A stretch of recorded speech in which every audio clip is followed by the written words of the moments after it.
Hi Aries, this is Jav. Welcome po sa ating channel.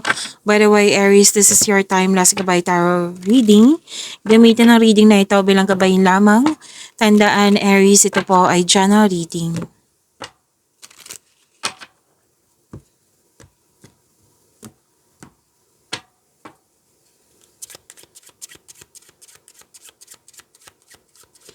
Mga parating po para kay Aries.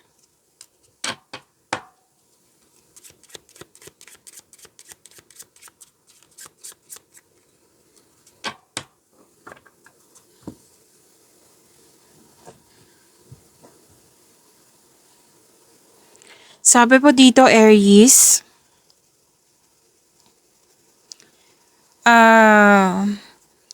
nagkaroon ng limitasyon. Nagkaroon ng rules and restriction. You're feeling trapped. Na gusto mo magkaroon ng freedom or makawala. Para ka nakatali sa isang bagay, sa isang sitwasyon, or sa isang tao. May restriction. So, loss of freedom ito.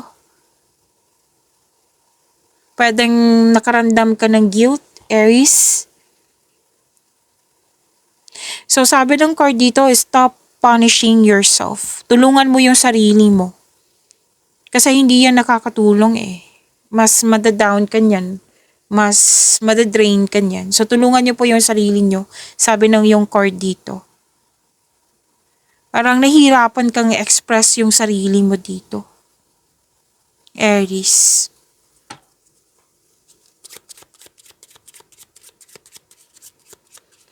May tuso, mandaraya, may cheating, may loss of connection, loss of things, or loss of opportunity. Parang may kinuha sa'yo na nasaktan ka.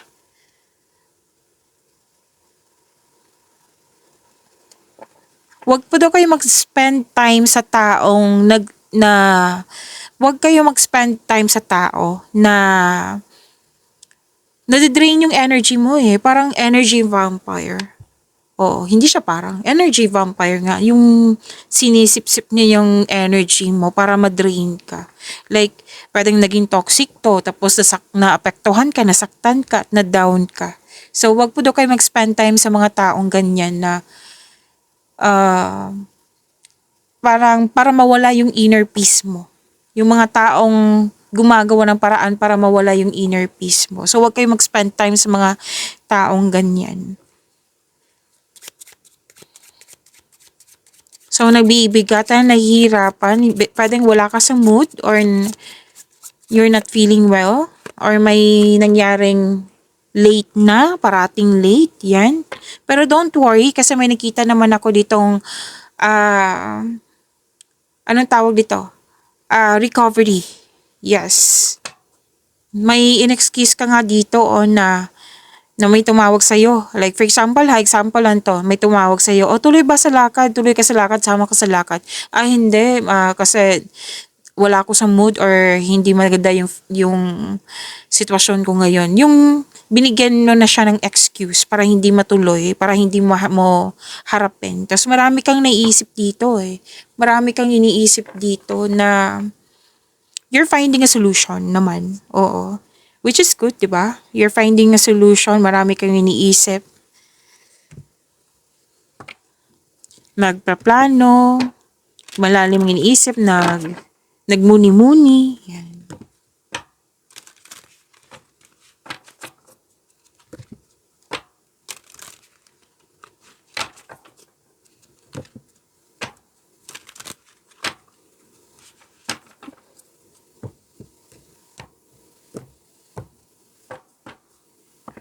Okay, maraming salamat po sa mga hindi nag-skip ng ads. Subscribe na po kayo sa ating channel at click bell notification para updated po kayo sa bagong video natin.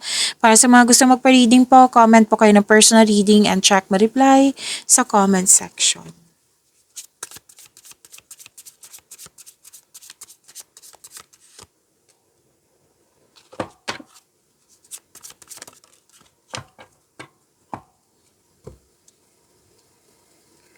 This is your energy, Aries.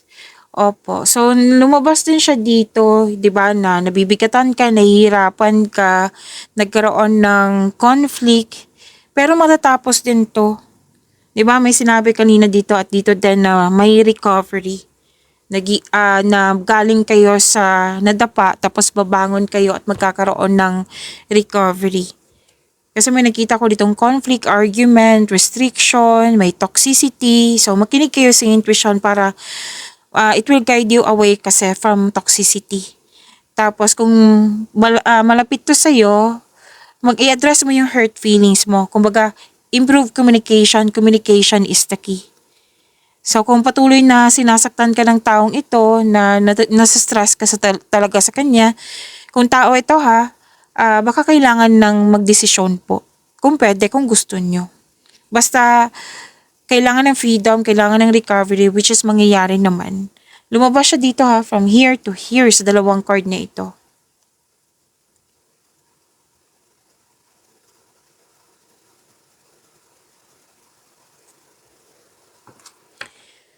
So, may pagbubunga na mabuting na parating. Pwedeng bagay or pagbubuntis po ito. This is fertility.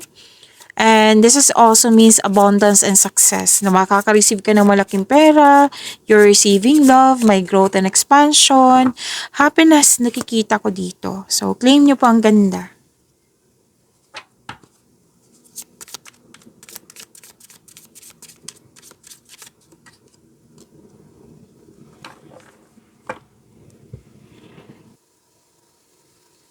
Sa career and money nyo po, nakikita ko dito na may alok sa'yo na nahihirapan ka sa paggawa ng desisyon.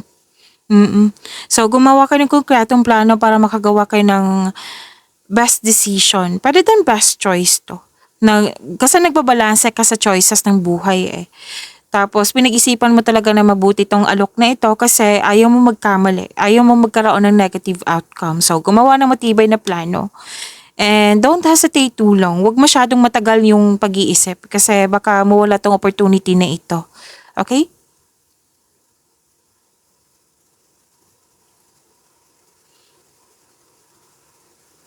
Sabi din ng card dito na may parating na opportunity or business partnership. So, dalawang card na mismo nagsabi dito na may alok sa'yo. Oo. So, sabi ng card na grab this opportunity kasi magbibigay ng financial support sa iyo. Financial growth. Basta planuhin na mabuti at sipagan sa araw-araw. Dalawang card na po nang mismo nagsabi nito. May tutulong sa iyo, may isang tao diyan na handa kang tulungan.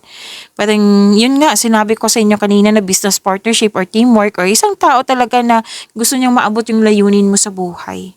So nagkasundo kayo. Sinabi ng card dito, yan, magkakaroon talaga ng tagumpay yan. Basta bigyan lang po ng konkretong plano.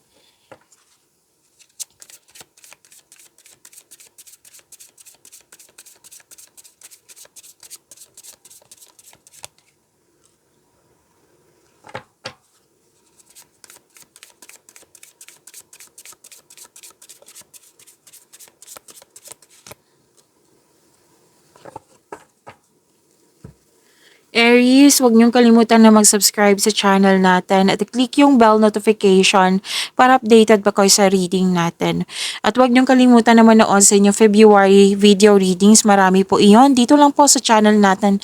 Hanapin niyo po.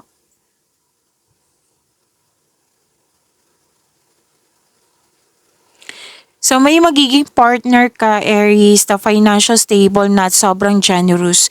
Pwede din partner nyo na ito na naabot na niya yung financial maturity.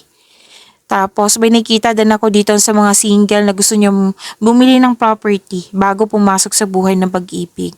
And some of you may planong magbakasyon or bumili ng regalo that pampers you.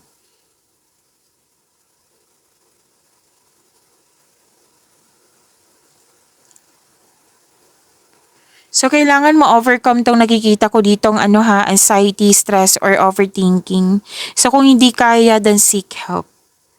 Okay? Seek help po. And, okay. So, ito pala yung dahilan na nag-overthink kayo. So, kailangan tong kasi may nahihirapan Like, nagbigay ka ng mahabang pasensya sa isang tao. Nahihirapan ka kasi mataas ang ego or pride. Nakaramdam ka ng pagod pero hindi ka naman susuko dito. So, kailangan komunikasyon nito. At sa mga single, nakikita ko rin dito na gusto niyong pumasok sa buhay ng pag-ibig pero nahihirapan kayo sa pagtanggap kasi may past issue pa. So, kailangan ng forgiveness dito para makamove forward. Pag-imanin niyo po yung blessings sa binigay sa inyo, Aries, see you tomorrow. Maraming salamat po.